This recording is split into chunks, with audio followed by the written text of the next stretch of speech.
Here we are looking at another part of our orchard or fruit forest, and the main crop here, I could say, is the olives, but we also grow pecan nuts among them with a big distance between each other, and we prune them high up so they will leave enough sunshine for the olives to ripen well. And we also have a loco tree in the back there and an almond tree. They're very light in foliage. For the care of an orchard, especially a small orchard, the size is like an essential tool. And I'm just going to show you a little bit of how to use the size.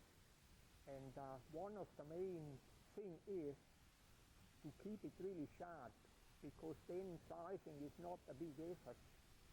And like in an orchard, it is wonderful if we can have long grass, because long grass helps to increase the soil and brings minerals.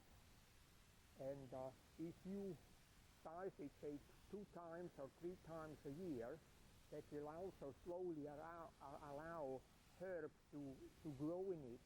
Sometimes it may be beneficial to also introduce some seeds like of nitrogen-fixing grasses like clover or alfalfa. And I show you about sharpening.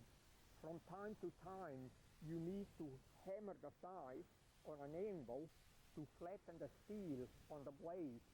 And then in between the sizing, you can use a sharpening stone. And I use a natural stone, a dry stone.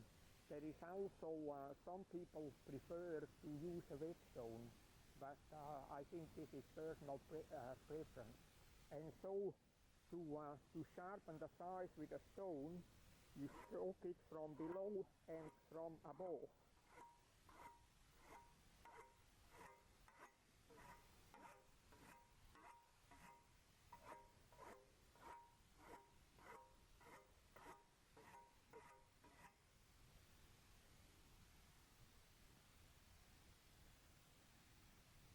And so the movement with the size is very much a swinging.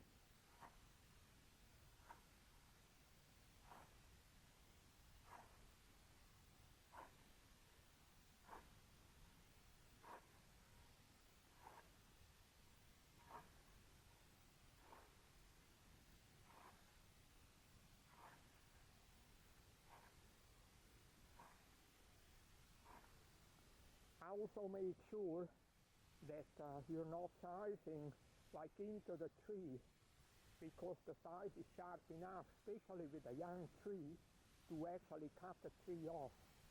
Here we have a young cherimoya tree, and it will do really well with a good thick mouth, and that will feed it and keep the grass away around its base.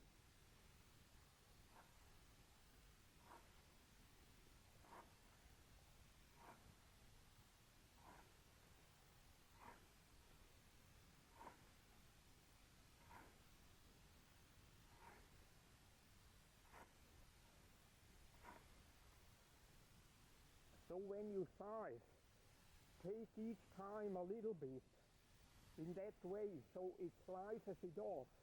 Make sure you're not cutting in like this way, because if you hit something with the tip there, the handle is sensitive to maybe even break. So it is a swinging movement, and that will keep the size going for a long time.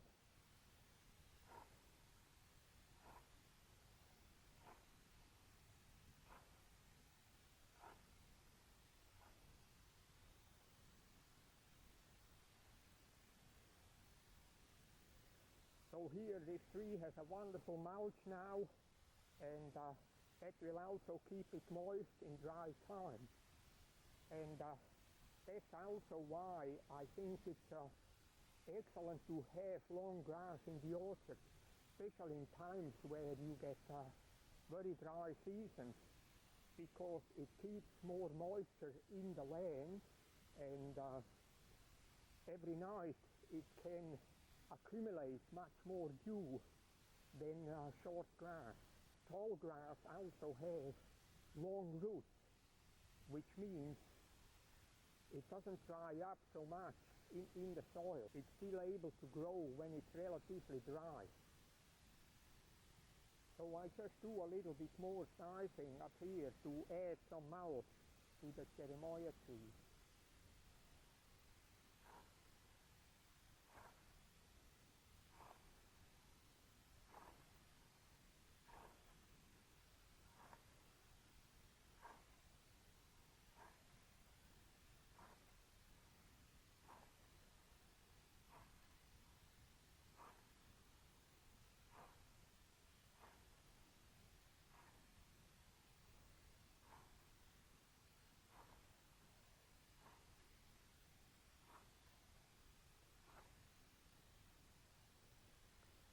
And mulch this macadamia tree. It will do well with some more mulch.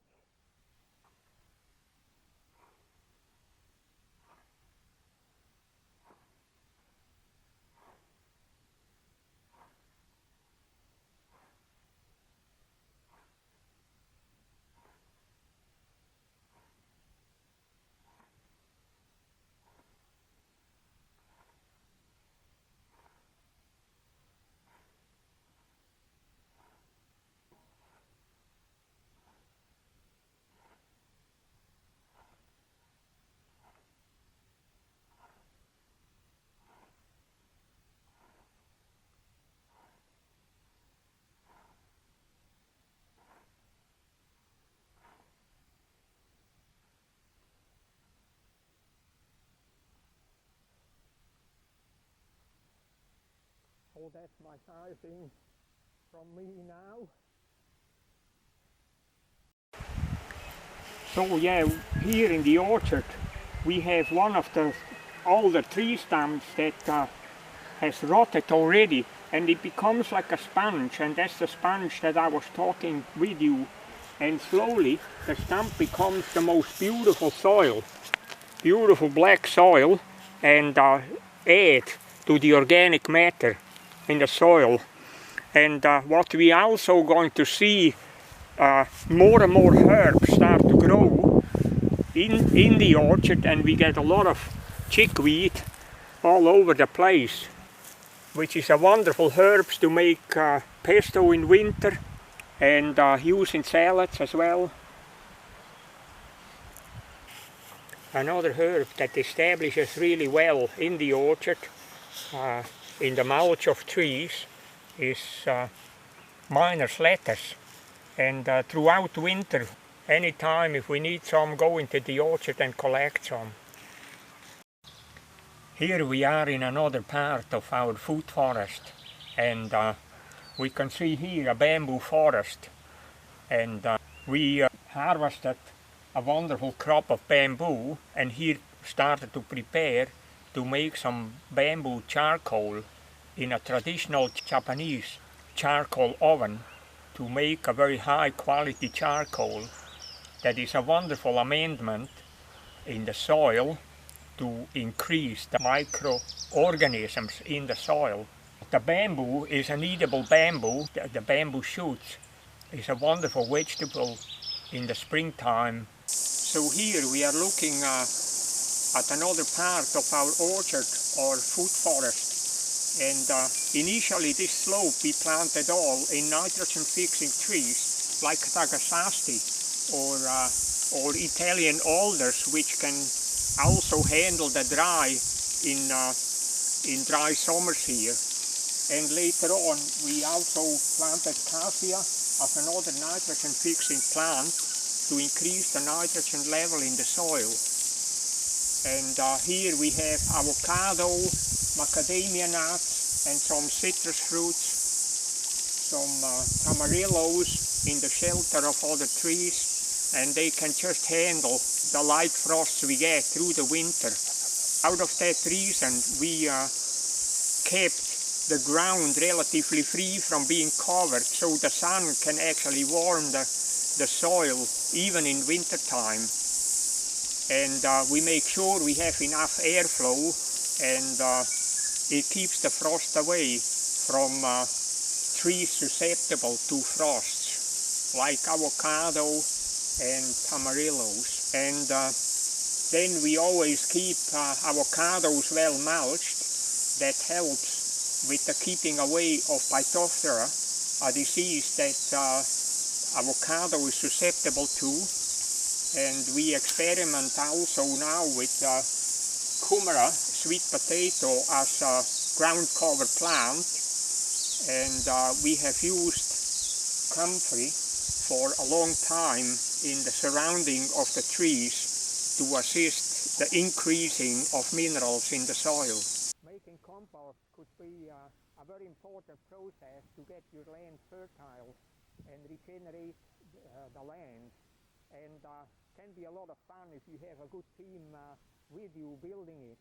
Compost is a fantastic thing to increase the fertility of the land, and to use it when planting trees or use it in the vegetable garden, and also a way to spread the microorganisms and the worms where you haven't got a complete nutrition for the trees and plants that you want to grow.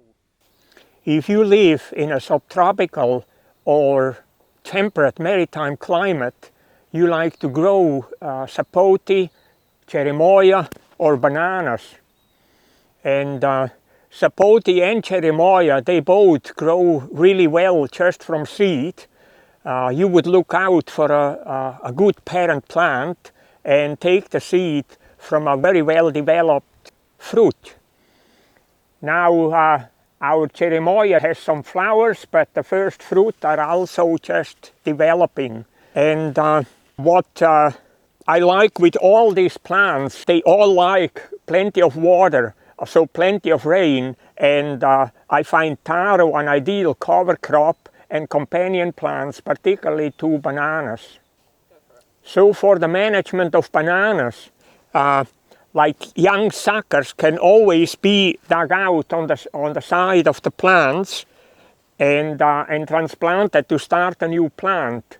And then we like to have about the same amount of young plants, 2-year-old plants, and then the 3-year-old plants which fruit. And then we can slowly increase that. And here it looks like too many of like 2-year-old plants, and I'm gonna take one away. And to work in bananas, I very much like to work with a machete, because then we can very easily like cut them. Say if we want to take one out, we just like this, and we mulch it to feed the plants. Take it out lower down,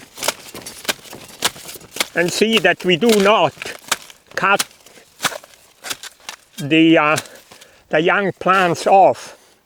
So once we have the bananas fruiting and the bunch has developed well and does no longer make more bananas, we take off the flower, so all the energy can go into the fruit.